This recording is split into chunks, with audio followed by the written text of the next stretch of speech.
আমি পিয়াসী। আজ তোমাদের কাছে চলে এসেছি আম দিয়ে বীজের টক বানানোর রেসিপি। চলো কিভাবে বানালাম দেখে নাও। বাটিতে বীজটাকে জল দিয়ে চটকে রেখে দিলাম। অনেকেই বলে থাকে মাছের বীজের টক নাকি দোলা পেকে যায়, তবে আমার মতন বানালে দোলা আর পাকবে না। বীজের টক বানাতে তেল একটু বেশি লাগে, নয়তো মাছের বীজগুলো আঁশটে গন্ধ ছাড়ে।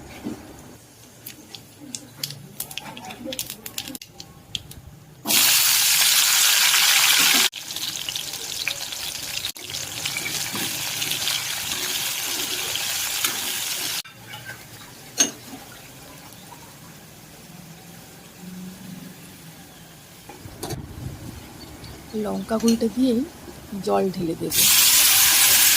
জলটা ফোটা শুরু হলেই মাছের বীজটা অল্প অল্প দেব আর নাড়তে থাকবো, নয়তো মাছের বীজগুলো দোলা পেকে যাবে।